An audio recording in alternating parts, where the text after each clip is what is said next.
Good afternoon everyone. मैं पूजा आप सभी का स्वागत करती हूँ सिलेक्शन अड्डा में। कैसे हैं आप सभी लोग? उम्मीद है कि आप सभी एकदम बढ़िया होंगे। तो आज हमारी क्लास स्टार्ट होने जा रही है यूजीसी नेट के लिए। जो आपकी हिंदी साहित्य की अगर मैं बात करूं, आपका यूजीसी नेट में पूरा का पूरा जो आपका सिलेबस है जो है 10 यूनिट में बटा हुआ है। तीसरी यूनिट आपकी सिलेबस की है काव्य शास्त्र। यहाँ पर जब आप पढ़ेंगे काव्य शास्त्र वाली यूनिट जब आप पढ़ेंगे तो यहाँ पर जो है आप भारतीय काव्य शास्त्र, ठीक है, भारतीय काव्य शास्त्र, और एक तरफ जो है आप पढ़ेंगे पाश्चात्य काव्य शास्त्र।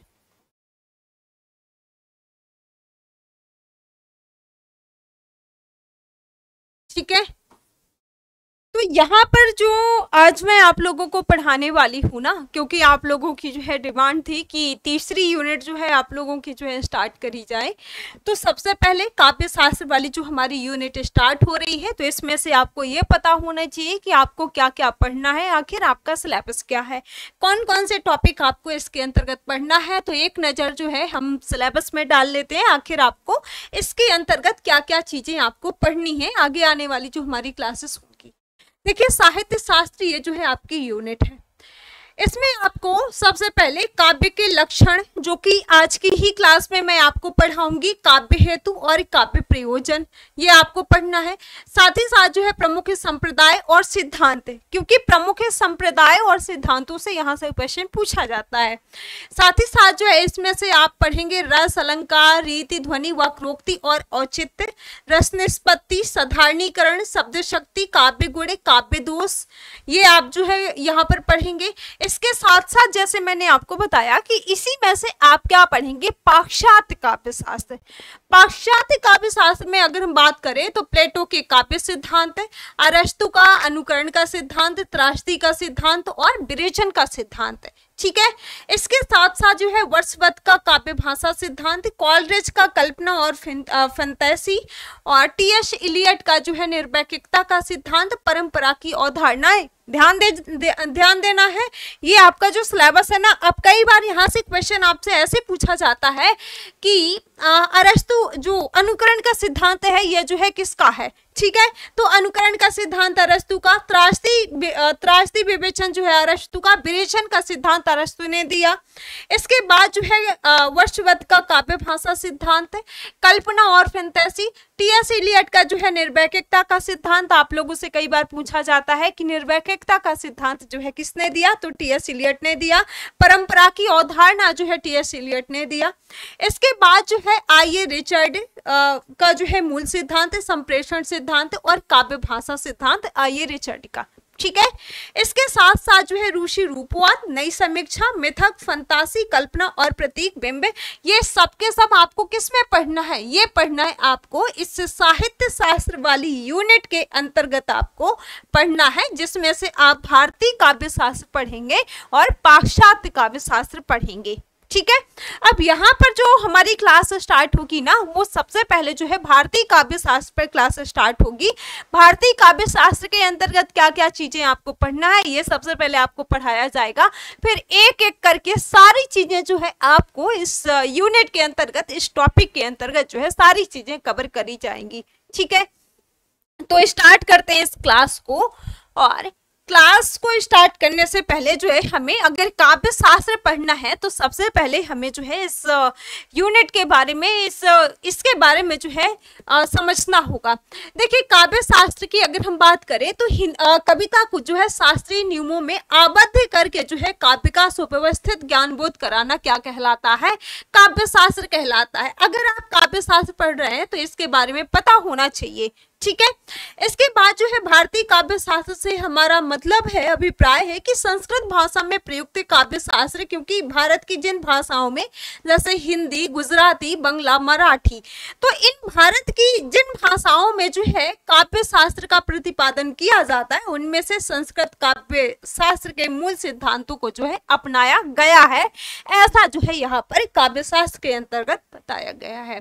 तथा वहीं से कहा गया है कि साहित्य सामग्री ग्रहण करी गई है, जो साहित्य सामग्री है यहीं से जो है ग्रहण करी गई है। ये जो है भारत की भाषाएं हैं और इन्हीं भारत की भाषाओं में जो है काव्य शास्त्र का प्रतिपादन किया गया है। और इनमें से जो भाषा है संस्कृत, तो संस्कृत काव्य शास्त्र के जो है मूल सिद्धांतों को ही अपनाया गया है और वहीं से जो साहित्य सामग्री वगैरह इकट्ठा करी गई है, जो ग्रहण करी गई है, वो जो है यहीं से करी गई है। ठीक है, थोड़ी बहुत जो है मौलिक उद्भावनाएं भी हैं किंतु गौड़ भी है। अब जब आप लोगों ने जो है नाटक वगैरह पढ़े हैं या फिर जो है कहानियां उपन्यास वगैरह पढ़े हैं, तो आप लोगों ने पात्रों के बारे में क्या पढ़ा? एक तो जो है मुख्य पात्र होते हैं और एक जो है गौड़ पात्र होते हैं। तो यहाँ पर जो है थोड़ी बहुत मौलिक है और किंतु जो है ये कैसी है, गौड़ है। इसके बाद अगर हम यहाँ पर बात करें तो संस्कृत काव्य शास्त्र का जो प्रथम उपलब्ध ग्रंथ है वो कौन सा है? नाट्य शास्त्र है और बहुत आपके लिए जो है महत्वपूर्ण है। यहां से आपको क्या कर लेना है? अंडरलाइन कर लेना है। संस्कृत काव्य शास्त्र का प्रथम ग्रंथ कौन सा है? नाट्य शास्त्र है। क्वेश्चन पूछा जाता है जिसका प्रणेता कौन है? आचार्य भरत मुनि है। आचार्य भरत मुनि से जो है ऐसे क्वेश्चन पूछा जाता है कि नाट्य शास्त्र के प्रणेता कौन है या फिर नाट्य शास्त्र के जो है प्रवर्तक कौन है, ऐसे आप लोगों से पूछा जाता है। तो कौन है? नाट्य शास्त्र के जो प्रवर्तक है, जो प्रणेता है, वो आचार्य भरत मुनि है। इन्होंने जो है काव्य के स्वरूप तथा काव्य के विभिन्न अंग इत्यादि को जो है अपनी रचना का इन्होंने विषय बताया है। तो ये भी अगर पूछा जाए कि भरत मुनि, आचार्य भरत मुनि ने जो है किन चीजों को जो है अपनाया है, तो इन्होंने काव्य और काव्य के स्वरूप और काव्य के विभिन्न जो है अंग, इनको इत्यादि को जो है इन्होंने अपनी रचना का जो है विषय बताया है। ठीक है, साथ ही साथ जो है कविता के लक्षण एवं उनकी उपादेयता पर जो है प्रकाश डाला है इन्होंने। किसने? भरत मुनि ने। इसके साथ साथ जो है नाट्य शास्त्र में जो है 36 अध्याय और लगभग जो है 5000 श्लोक है।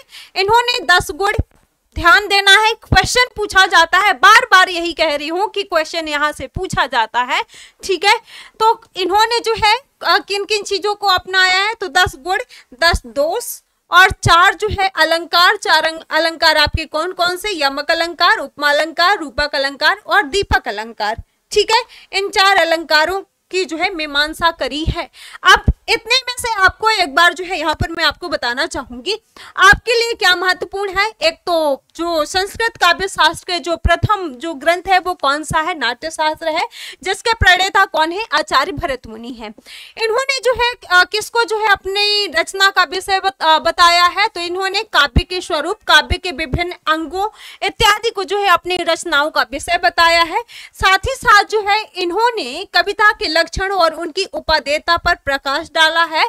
और इसके अलावा नाट्य शास्त्र में इन्होंने 36 अध्यायों में से जो है 36 अध्याय और लगभग जो है 500 श्लोक है, जिनमें से आपके 10 गुण, 10 दोष और 4 जो है आपके कौन से अलंकार? यमक अलंकार, उपमा अलंकार, दीपक अलंकार, इनकी जो है इन्होंने मीमांसा करी है। तो इतना आपको जो है ध्यान देना। इसकी पीडीएफ के लिए आपको परेशान नहीं होना है।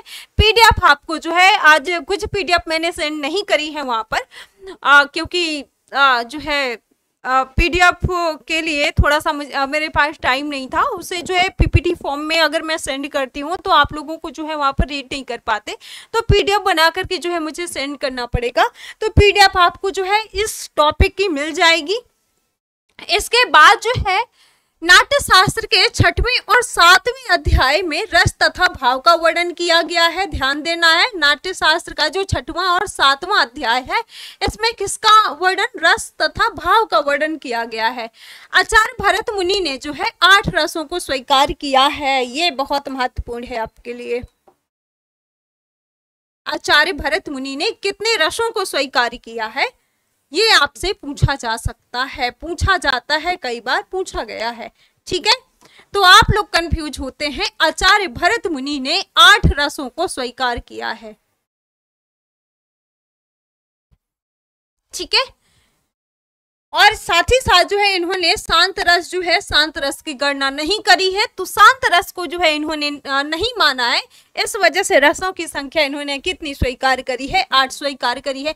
अब बाद में जो है देखिए कई आचार है ना, तो वो जो है अलग अलग तरीके से रसों की संख्या बताते हैं। तो यहाँ पर आचार्य जो भरत मुनि है ना, भरत मुनि के अनुसार जो है जो रसों की संख्या है वो कितनी बताई गई है, 8 बताई गई है।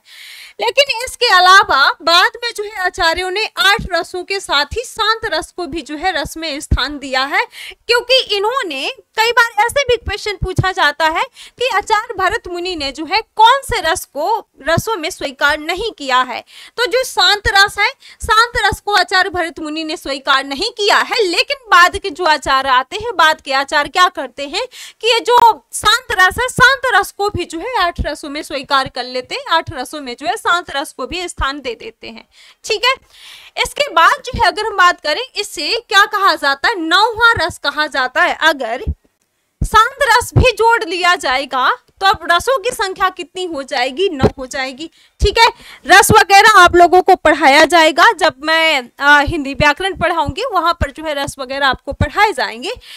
तो इसीलिए जो है 9वां रस आपका शांत रस हो जाता है। भरत मुनि के नाट्य शास्त्र में काव्य की आलोचना वाचिक अभिनय के प्रसंग में करी गई है। इसी को आधार मान करके बाद में जो है आचार्यों ने कविता के लक्षण एवं उनके प्रतिमानों का क्या किया है, इन्होंने विस्तृत चर्चा करी है। देखिए यहाँ पर अगर मैं बात करूं, आपके लिए महत्वपूर्ण क्या है, बाद के जो आचार आते हैं तो वो जो है अलग अलग आचार आते हैं, वो आपको ध्यान देना है। अगर कभी पूछा जाए 9वां रस जो है शांत रस को स्वीकार किया गया है, लेकिन सबसे ज्यादा जो आपसे क्वेश्चन पूछा जाता है ना, वो आचार्य भरत मुनि से पूछा जाता है, तो उन्होंने रसों की संख्या 8 बताई है। इसके बाद जो है काव्य लक्षण, आपने अपने सिलेबस में देखा काव्य लक्षण। तो ये काव्य लक्षण की अगर हम बात करें तो संस्कृत काव्य शास्त्र में काव्य स्वरूप पर पर्याप्त विचार विमर्श जो है किया गया है, जिससे विभिन्न काव्य संप्रदायों का विकास होता है और इनके आचार्यों के द्वारा जो है काव्य के प्रमुख तत्वों की जो है चर्चा करते हुए काव्य लक्षण निर्धारित करने का प्रयास किया जाता है। उन प्रयासों से पता चलता है कि लक्षण का अर्थ क्या होता है, विशेष धर्म होता है। अतः काव्य लक्षण का अर्थ है काव्य का वो विशेष धर्म है जो वाङ्मय के अन्य प्रकारों से जो है काव्य का भेद दर्शाता है। काव्य और लक्षण के संबंध में आचार्यों के विभिन्न मत जो है यहाँ पर दिए हुए हैं। अब कई बार आप लोगों से जो है इनके मत पूछे जाते हैं, तो यहाँ पर काफी मत दिए हुए हैं, लेकिन आपको जो मुख्य है, ज्यादातर जो क्वेश्चन में पूछे जाते हैं वो आपको ध्यान देना है। तो यहाँ पर साथ ही साथ मैं आप लोगों को बताते जाऊंगी। पहला है आपका अर्थ क्रियोपेतम काव्यम, तो ये किसका है, ये जो है भरत मुनि का है। शब्दार्थो सहितो काव्यम, ये जो है आचार्य भामह का है और ये महत्वपूर्ण है आपके लिए। ठीक है, ये महत्वपूर्ण है। इसके अलावा जो है शरीर तावत दिष्टार्थ व्यक्षिणा पदावली दांडी का है। काव्य ग्रह मूलाकारात, ये जो है आपका सौंदर्य अलंकार आचार्य वामन का है। रीतात्मा काव्य से, ये जो है वामन का है। विशिष्ट पद रचना रीति जो है ये आपका वामन का है। विशेषो गुणात काव्य, ये जो है आपका आचार्य वामन का है। और ये आपका जो 8वां है ना, काव्य शब्दों गुणालंकार, ये जो है आपका किसका है, आचार्य वामन का है। महत्वपूर्ण है, जहां जहां से क्वेश्चन पूछा जाता है वो इनमें जो है मैं आपको गोला करती जा रही हूँ, तो ध्यान देना है। इसके बाद अगर हम बात करें वक्रोक्ति काव्य से जीवितम, ये जो है आपका किसका है, ये है आचार्य कुंतक का। ठीक है, और चित्त रस सिद्धांत स्थिर काव्य से जीवितम, ये जो है आचार्य क्षेमेंद्र का है, ये भी जरूरी है आपको याद रखना है। शब्दार्थ शरीरम तावत काव्यम, ये जो है आपका किसका है, आनंद वर्धन का है। ठीक है, इसके अलावा अगर हम बात करें तद 200 शब्दार्थ हो सगुड़ा वनम लंकृति पुनः क्वापी, ये जो है आचार्य मम्मट का है, महत्वपूर्ण है। वाक्यम रसात्यम काव्यम आचार्य विश्वनाथ का है। रमणीयार्थ प्रतिपादक शब्द काव्य, ये जो है पंडित जगन्नाथ का है। शब्दार्थों सहित वक्र कवि व्यापार शालिनी, यह जो है आचार्य कुंतक का है। ठीक है, काव्य विशिष्ट शब्दार्थ साहित्य सदल अलंकृत, ये जो है आचार्य क्षेमेंद्र का है। निर्दोष गुण वाक्यापि लंकारे, ये जो है आपका किसका है, भोजराज का है। इसके अलावा यहाँ पर जो है कुछ ये पंक्तियां दी हुई है, यद्यपि सुजा सुलक्षणी सुब्रन सरस सुब्रत भूषण बिनु ना विराज ही कविता बनिता मत्थे। तो ये जो है किसका है, ये केशवदास का है, ठीक है। इसके अलावा जो है आचार सॉरी चिंतामणि का है, चिंतामणि की पंक्तियां है, सगुण अलंकारम सहित दोष सहित जो हुई शब्द अर्थ वारो कव्यते विबुध कहत सब हुई। यह जो है चिंतामणि की है। इसके अलावा जो है अगली पंक्तियां हैं, वर्णन मनोरंजन जहां रीति अलौकिक होय निपुण कर्म कवि जो ते ही काव्य कहत सब होय। ये जो है सुरति मिश्र का है, पूछा जाता है सुरति मिश्र से क्वेश्चन। इसके साथ साथ अगर हम यहाँ पर बात करें, शब्द जीवति ही अर्थ मन और रसमय सुजत शरीर और चलत वह जोग छंद गति अलंकार गंभीर, यह जो है किसका है, देव का है। रस कविता को अंग भूषण है, भूषण शकल गुण स्वरूप और रंग दूषण करे करूपता, यह जो है भिखारी दास का है। कोमल शब्द निबंध सुब्रत अलंकार में मोहन चित्त काव्य सुप्रसिद्धि शोभा महे इनके बहुपारा कवि गहे, ये जो है केशव का है, ठीक है। इसके अलावा हम आगे देखें, काफी यहाँ पर जो है जो महत्वपूर्ण है आपके लिए वो ध्यान देना है। देखिए यहाँ से आपको ध्यान देना है, डॉक्टर जॉनसन ने जो है कविता के लिए इन्होंने क्या बातें कही है, इन्होंने कही है कि कविता वो कला है जो कल्पना की सहायता से विवेक के द्वारा जो है क्या किया जाता है, सत्य और ज्ञान का जो है संयोजन करती है कविता, ठीक है। वहीं जॉन ड्राइवर का कहना क्या है, ये कहते हैं कि काव्य रागात्मक और छंदबद्ध भाषा के माध्यम से जो है प्रकृति का अनुकरण है, ठीक है। काव्य के बारे में क्या कहा गया है, इन्होंने क्या कहा है कि जो काव्य है ना वो कैसा है, रागात्मक और छंदबद्ध भाषा के माध्यम से एक प्रकृति का अनुकरण है, ठीक है, एक प्रकृति की क्या है, नकल है, ठीक है। इसके अलावा जो है कॉलराइज का क्या कहना है, इन्होंने कहा है कि काव्य जो है वो संगीत पूर्ण विचार के को जो है कहते हैं, ठीक है।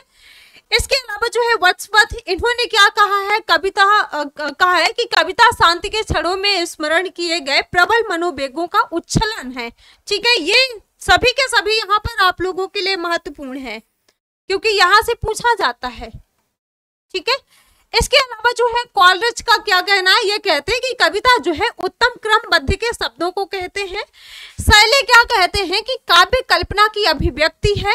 कविता जो है सर्वाधिक सुखों और सर्वोत्तम मनों के जो है सर्वोत्तम और सर्वाधिक है। साथ ही साथ जो सर्वाधिक गुणपूर्ण क्षणों का जो है लेखा होता है। लेहंट कहते हैं कि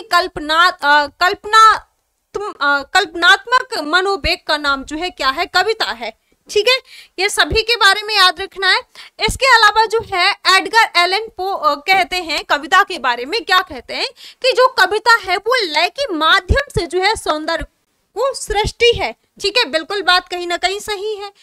इसके अलावा जो है मैथ्यू अर्नाल्ड का कहना है, ये कहते हैं कि काव्य जो है सत्य और काव्य सौंदर्य के उपबंधों के अधीन जीवन की आलोचना का नाम क्या है, काव्य है। वहीं डॉक्टर नागेंद्र क्या कहते हैं इसके बारे में, यहाँ पर ध्यान दीजिए। डॉक्टर नागेंद्र कहते हैं कि रमणी, अनुभूति, उक्ति, वैचित्र और छंद, इन तीनों का समन्वित रूप ही जो है क्या कहलाता है, कविता कहलाती है, ठीक है। इसके बाद जो है रसात्मक शब्दार्थ ही क्या है, काव्य है। तीसरा है कि वाणी के माध्यम से सौंदर्य की अभिव्यक्ति का नाम ही क्या है, काव्य है। अब यहाँ पर आप क्या पढ़ रहे हैं कि काव्य शास्त्र पढ़ रहे हैं, तो काव्य के बारे में जो है, काव्य के बारे में, कविता के बारे में ही जो है यहाँ पर बात करी गई है, ठीक है। और यहाँ से जो है क्वेश्चन पूछा जाता है।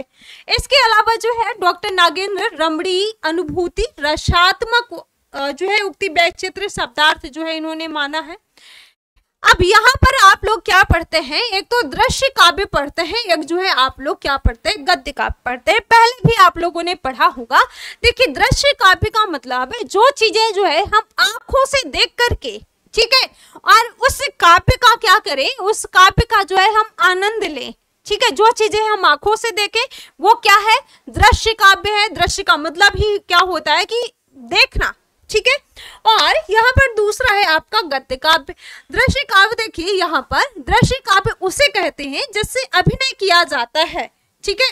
जिसे अभिनय किया जा सके अथवा जिसे जो है अभिनीत रूप में देख करके साहिरदय यानी कि सामाजिक उसका आनंद प्राप्त कर सके, दृश्य काव्य कहलाता है। सिंपल, यहाँ पर आपको ये चीज ध्यान देना है, दृश्य काव्य होता क्या है, जिन चीजों को जो है हम देख करके आनंद प्राप्त कर सके। ठीक है,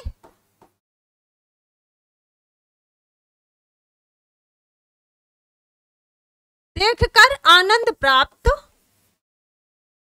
कर सके, वो आपका क्या कहलाता है, दृश्य काव्य। अब दूसरा है आपका गद्य काव्य। गद्य काव्य में क्या होता है कि जिस काव्य को पढ़कर अथवा सुनकर साहित्य उसका आनंद प्राप्त कर सके, उसे क्या कहा जाता है, उसे श्रव्य काव्य कहा जाता है। ठीक है, सुनकर, श्रव्य का मतलब क्या होता है, सुनकर।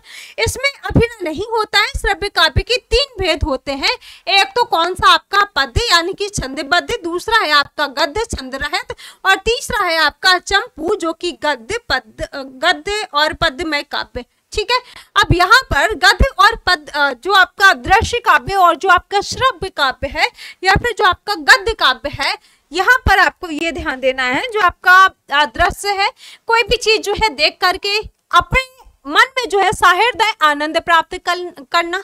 ठीक है, और जो आपका श्रव्य है, किसी भी चीज को पढ़कर सुन करके जो है क्या करना, आनंद प्राप्त करना, साहित्य आनंद प्राप्त करना, वो आपका क्या है, वो जो है आपका श्रव्य काव्य है। ठीक है, तो यहाँ पर ये दोनों चीजें आपको याद रखना है। इसके बाद अगर हम यहाँ पर बात करें तो पद छंद बद्ध इसके जो है 10 भेद होते हैं, जो कि अभी यहाँ पर जो पहले मैंने आपको बताया कि जो आपका श्रव्य काव्य है, श्रव्य काव्य के 3 भेद होते हैं। 3 भेद कौन कौन से, एक तो पद है और दूसरा जो है गद्य और तीसरा जो है चंपू। तो जो आपका पद है यह जो है छंदबद्ध, इसके 10 भेद होते हैं। 10 भेद कौन कौन से, एक तो आपका मुक्तक हो गया, एक जो है युग्मक हो गया, तीसरा विशेषक हो गया, चौथा जो है कला पक्ष हो गया, पांचवा कुलक हो गया, छठवां जो है महाकाव्य हो गया, सातवां आपका खंड काव्य हो गया, आठवां जो है कोश हो गया, नौवां व्रज्य हो गया और 10वां जो है आपका क्या हो गया, काव्य हो गया। ठीक है, अब यहाँ पर अगर हम बात करें जो आपका मुक्तक है, मुक्तक जो है इसमें दूसरे पद से निरपेक्ष पद, युग्मक जो है 2 पद्यों में जो है वाक्य पूर्ति होती है, विशेषक में जो है 3 पदों में जो है वाक्य पूर्ति सदा नितन, और जो कला पक्ष है 4 पदों में वांग में पूर्ण, और जो आपका कुलक है 5 अथवा इससे अधिक पदों में जो है वाक्य पूर्ति, और महाकाव्य में जो है सर्गबद्ध, खंड काव्य में जो है एक कथा के अंश का निरूपक इसमें किया जाता है। कोश की अगर हम बात करें, ये जो है परस्पर निरपेक्ष समूह होता है। व्रज्य की बात करें, ये जो है वर्णमाला के क्रम से व्यवस्थित कोश काव्य है, और काव्य की बात करें एक कथा का ये क्या है, निरूपक है। ठीक है, इसके बाद अगर हम यहाँ पर बात करें तो मुक्तक काव्य जो है, मुक्तक एक स्वतंत्र पद है, वो दूसरे पद जो है मुक्त निरपेक्ष रहता है। दूसरा है आपका गद्य काव्य। गद्य काव्य की अगर हम बात करें तो गद्य काव्य के भेद रचना के आधार पर जो है इसके 4 भेद होते हैं, जबकि कथा वस्तु के आधार पर अगर हम बात करें तो कथा वस्तु के आधार पर भी जो है 4 भेद होते हैं। तो यहाँ पर रचना के आधार पर कौन कौन से, एक भेद है मुक्तक, दूसरा जो है व्रतगद्य, तीसरा है आपका उत्कालिका और चौथा है आपका कौन सा, चूड़क। ठीक है, कथा वस्तु के आधार पर बात करें तो कथा वस्तु के आधार पर कथा, इसके अलावा जो है जैसे कादम्बरी, आख्यायिका जैसे हर्षचरित तथा इन दोनों में बहुत अधिक अंतर नहीं आता है। तीसरा है आपका चंपू काव्य के भेद। चंपू काव्य के भेदों में से अगर हम बात करें तो 2 हैं आपके, एक तो आपका विरुद्ध है और दूसरा आपका क्या है, करम्भक है। ठीक है, इसके बाद ये तो रही जो बात हमने करी, ये जो है आपका भारतीय काव्य शास्त्र में है। अब यहाँ पर जो है आपका पाश्चात्य दृष्टि से अगर हम काव्य विभाजन की बात करें तो पाश्चात्य रूप से जो है काव्य का विभाजन कैसे करते हैं, तो पाश्चात्य काव्य शास्त्र में काव्य के 2 भेद बताए जाते हैं। कौन कौन से, एक तो विषयगत के भेद और दूसरा जो है आपका विषयगत के भेद। जो आपका विषयगत के भेद हैं ये दार्शनिक और विचारात्मक गीत कहलाते हैं। इसमें से संबोधन गीत, दुखात्मक गीत, पत्र गीत, व्यंग्य गीत और वर्णात्मक गीत आपके जो है इसमें शामिल रहते हैं। ठीक है, दार्शनिक और विचारात्मक गीत में। दूसरा है आपका कौन सा, विषयगत के भेद। विषयगत के भेद में जो है इसको 2 भागों में देखते हैं, एक तो आपका वर्णात्मक कविता और दूसरा जो है अभिनयात्मक कविता। इसमें से अगर हम बात करें जो विषयगत भेद है ना, विषयगत काव्य के प्रति भी जो है वर्णनात्मक कविता जो है 3 होते हैं। इसमें से एक तो आपका वीर गीत होता है विषयगत में, एक जो है आपका महाकाव्य होता है, और तीसरा जो है आपका छंदोबद्ध रोमांचकारी होता है। ठीक है, इसके बाद अगर हम बात करें प्रमुख काव्य शास्त्रीय सिद्धांत एवं उनके प्रवर्तक, अब यहाँ पर ये आपके लिए बहुत महत्वपूर्ण हो जाता है क्योंकि यहाँ से क्वेश्चन पूछा जाता है आप लोगों से। तो सिद्धांत एक तरफ जो है आपके दिए हुए सिद्धांत या संप्रदाय दी हुई, और एक तरफ जो है प्रवर्तकों के नाम दिए हुए हैं। अब यहाँ पर दिए तो काफी सारे हैं, जो आपके लिए महत्वपूर्ण है वो यहाँ पर जो है मैं गोला करते जाऊंगी, तो आप लोगों को ध्यान देना है। एक तरफ सिद्धांत संप्रदाय और एक तरफ जो है प्रवर्तक दिए हुए हैं। तो सिद्धांत दिया हुआ है, संप्रदाय दिया हुआ है, रस सिद्धांत के प्रवर्तक कौन है? भरत मुनि है। ठीक है, रस सिद्धांत के जो प्रवर्तक है वो कौन है? आचार्य भरत मुनि है। इसके बाद जो है अलंकार सिद्धांत के प्रवर्तक कौन है? आचार्य वामन है। रीति संप्रदाय के प्रवर्तक कौन है? ये जो है आचार्य वामन है। ध्वनि संप्रदाय के प्रवर्तक कौन है? आचार्य आनंदवर्धन है। ध्यान देते जाना है, आप लोगों को पूछा जाता है, 100% यहाँ से क्वेश्चन आता है। ठीक है, इसके बाद जो है वक्रोक्ति सिद्धांत के प्रवर्तक कौन है? आचार्य कुंतक है। और अगला है आपका औचित्य सिद्धांत के प्रवर्तक कौन है? आचार्य क्षेमेंद्र है। तो ये आपके लिए बहुत महत्वपूर्ण है। ठीक है, ये जो जितने भी सिद्धांत या संप्रदाय दिए हुए हैं, जो प्रवर्तकों के नाम दिए हुए हैं, तो इनको आप लोगों को याद रख लेना है। इसके बाद हम यहाँ पर बात करें प्रमुख रसवादी आचार्य, इनमें से कौन कौन से हैं? तो रसवादी आचार्यों में से यहाँ से भी क्वेश्चन पूछा जाता है कि इनमें से रसवादी आचार्य कौन से हैं। तो पहला आपका आचार्य भरत मुनि रसवादी आचार्य है। ठीक है, जो कि भरत मुनि के अनुसार आप लोगों ने क्या देखा? रसों की संख्या 8 होती है, शांत रस को इन्होंने स्वीकार नहीं किया है। ठीक है, तो रसवादी जो आचार्य है इनमें से आचार्य भरत मुनि है, आचार्य भोज है, आचार्य भट्टनायक है, आचार्य विश्वनाथ है, आचार्य राजशेखर है, आचार्य केशव मित्र है, आचार्य शारदा तनय है, और अगला है आपका आचार्य रामचंद्र शुक्ल है, और अगला है आपका डॉक्टर नागेंद्र है। ठीक है, ये कौन है? ये जो है आपके रसवादी सिद्धांत के प्रवर्तक। अगला है आपका यहाँ पर प्रमुख अलंकारी आचार्य। रसवादी जो आचार्य है वो कौन कौन से हैं? ये जो हमने देखे। अलंकारवादी जो आचार्य है इनमें से कौन कौन से हैं? इनकी अगर हम बात करें तो इनमें है आचार्य भामह। ठीक है, दूसरा है आचार्य दंडी, तीसरा है आचार्य उद्भट, और चौथा है आचार्य अपर दीक्षित, और अगला है आचार्य जयदेव, और अगला है केशवदास, आनंदवर्धन, मम्मट, इसके अलावा जो है और अगला है आपका जो है अभिनव गुप्त, पंडित जगन्नाथ, प्रमुख ध्वनिवादी आचार्य, ये जो है आपके अलंकारवादी आचार्य है। अब इसके बाद अगर हम यहाँ पर बात करें प्रमुख ध्वनिवादी आचार्य कौन कौन से, हमने क्या देखा?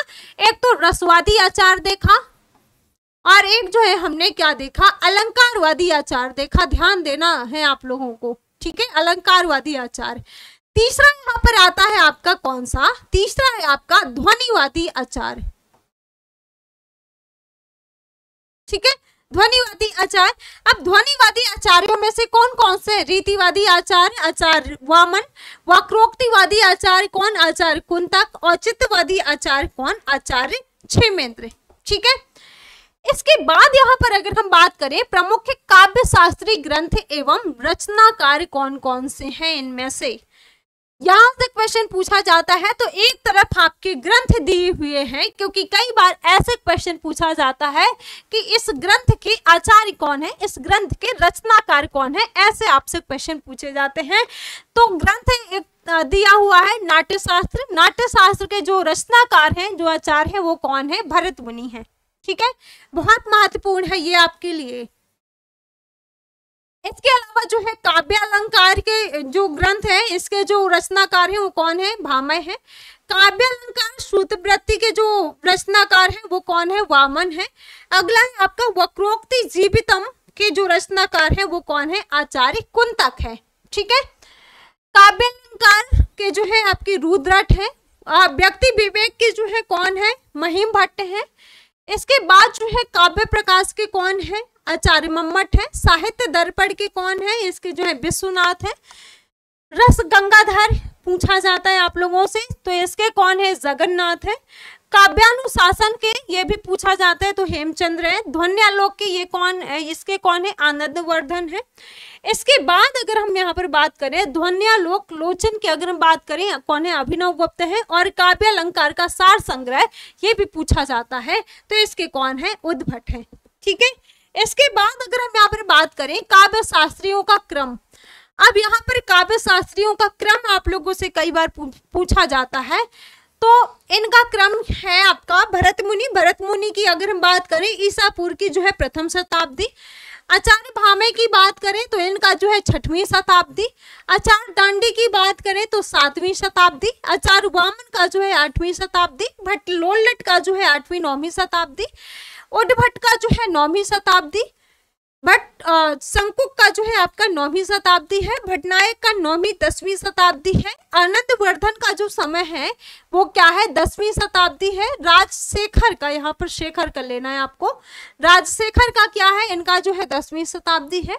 धनंजय का क्या है? इसका भी जो है 10वीं शताब्दी। अभिनव गुप्त का जो है 10वीं 11वीं शताब्दी। और महिम भट्ट का क्या है? 10वीं 11वीं शताब्दी। ठीक है। इसके अलावा जो है आचार्य मम्मट 11वीं शताब्दी। मम्मट का जो है 11वीं 12वीं शताब्दी है। हेमचंद्र का 11वीं 12वीं शताब्दी। रामचंद्र गुणचंद्र का 12वीं शताब्दी है। रुयक का जो है 12वीं शताब्दी है। जयदेव का 13वीं शताब्दी। विश्वनाथ का जो है 13वीं 14वीं शताब्दी। और जगन्नाथ का जो है कौन सा है? 17वीं शताब्दी। तो ये जो क्रम है ना, यह जो तिथिवार क्रम यहाँ पर बताया ना, इस क्रम को, इसमें से जो महत्वपूर्ण है, जैसे ये जो जगन्नाथ है ये महत्वपूर्ण है, विश्वनाथ जो है ये महत्वपूर्ण है।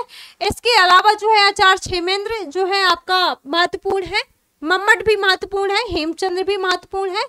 इसके अलावा अगर हम यहाँ पर बात करें अभिनव गुप्त भी महत्वपूर्ण है कहीं ना कहीं। और ठीक है, तो ये याद रखना है आपको। इसके बाद अगर हम यहाँ पर बात करें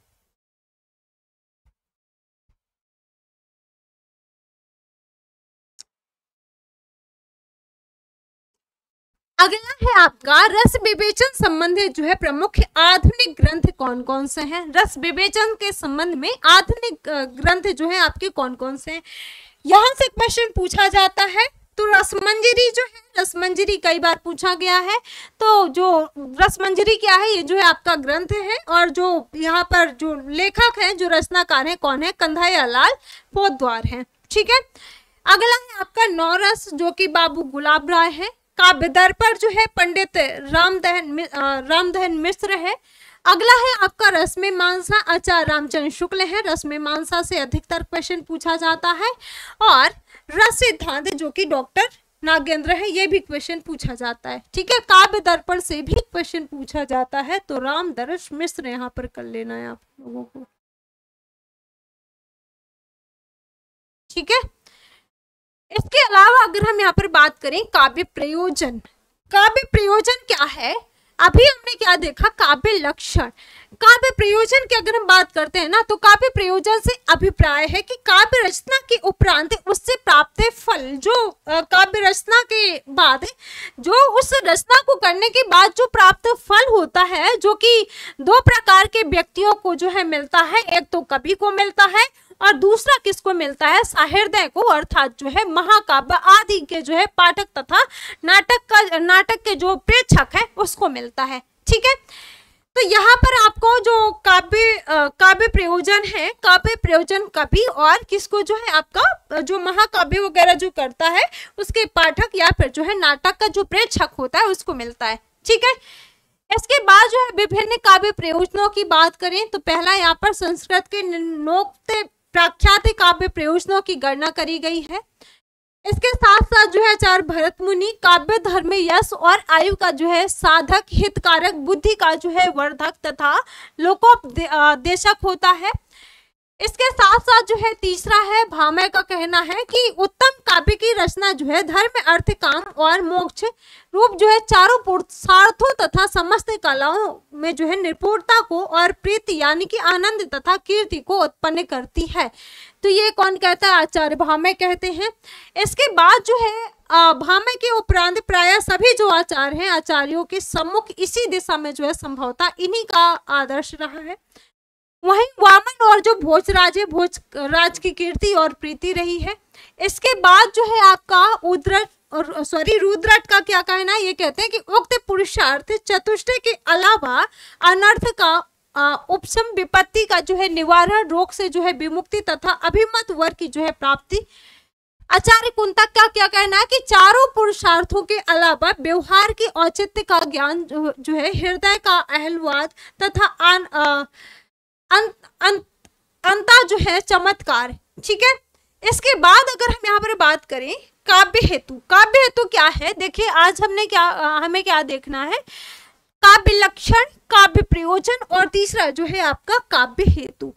काव्य हेतु की बात करें, काव्य हेतु से तात्पर्य है कि वो तत्व जो काव्य रचना का जो है कारण है।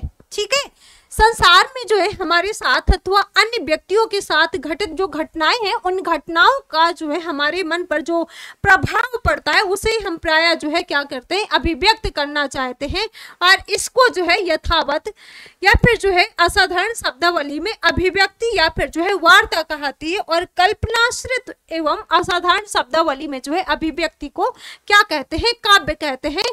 ठीक है, काव्य रचना का जो सामर्थ्य है वो प्रत्येक व्यक्ति में नहीं होता है, बल्कि केवल उसी व्यक्ति में होता है जो विशिष्ट प्रकार की प्रतिभा से संपन्न होता है, और जो ये प्रतिभा है ना, यही प्रतिभा ही काव्य का हेतु है। ठीक है, यही प्रतिभा क्या कहलाती है? काव्य का हेतु कहलाती है, जो विशिष्ट प्रकार की प्रतिभा की जो है संपन्न होता है, और यही प्रतिभा ही काव्य का हेतु है। किंतु भारतीय काव्य शास्त्रियों में अगर हम बात करें तो इसके अलावा अन्य हेतुओं का भी जो है उल्लेख किया गया है। ठीक है, अब यहाँ पर जो है आचार्य दंडी के अनुसार है नैसर्गिक प्रतिभा, निर्मल ज्ञान शास्त्र, मंद जो है अभियोग। इसके अलावा जो है रुद्रट और कुंतक का जो है शक्ति और व्युत्पत्ति, अभ्यास। ठीक है, आचार्य वामन की बात करें तो लोक यानी कि लोक व्यवहार ज्ञान, विद्या यानी कि विभिन्न शास्त्र ज्ञान, प्रकीर्ण के जो है अंतर्गत जो है लक्ष्यज्ञता अर्थात काव्यों का जो है अनुशीलन, अभियोग अर्थात जो है अभ्यास, प्रत्य सेवा अर्थात गुरु द्वारा जो है शिक्षा प्राप्ति। ये सारी चीजें आपको ध्यान देना है। इसके अलावा अगर हम यहाँ पर बात करें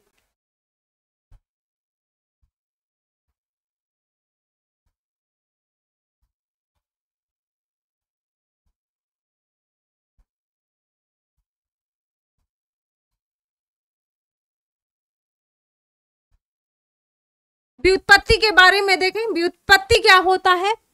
देखिए व्युत्पत्ति की अगर हम बात करें तो व्युत्पत्ति किसे कहते हैं? उस निरूपणता को जो है विभिन्न काव्यों तथा शास्त्रों के अध्ययन, अध्यापन अथवा जो है लोक व्यवहार ज्ञान द्वारा विभूत होती है आपकी व्युत्पत्ति। व्युत्पत्ति जो है वो काव्य का हेतु नहीं है, बल्कि प्रतिभा का जो है परिष्कारक हेतु माना जाता है। इसके द्वारा सहजा प्रतिभा और परिपुष्ट, परिष्कृत, प्रखर, चमत्कृत और शक्ति संपन्न, मर्म स्पर्शनी और जो है सार ग्रहणी होती है। इससे प्रतिभा के प्रभाव की पूर्ति भी जो है नहीं हो सकती, अन्यथा सभी काव्य जो है मर्मज्ञ, काव्य शास्त्र तथा जो है लोक व्यवहार पुट व्यक्ति भी जो है काव्य रचना करने लगते हैं, और अशिक्षित एवं जो है ग्रामीण कवियों द्वारा जो है सुंदर जो है रचना संभव जो है नहीं हो पाती है। ये बात आपको ध्यान देना है। देखिए ये जो आपकी आज क्लास रही है ना, तो जो आपकी काव्य लक्षण, जो काव्य प्रयोजन है, तो इस पर जो है हमारी क्लास रही है। कल से जो हमारी क्लास रहेगी ये जो है नॉर्मल सा जितना जो चीजें हैं आपको इस यूनिट के अंतर्गत, इस टॉपिक के अंतर्गत पढ़ना है, वो मैंने जो है यहाँ पर पढ़ाया है। लेकिन देखिए जो काव्य लक्षण है, जो काव्य प्रयोजन है, यहाँ से आपसे क्वेश्चन पूछा जाता है।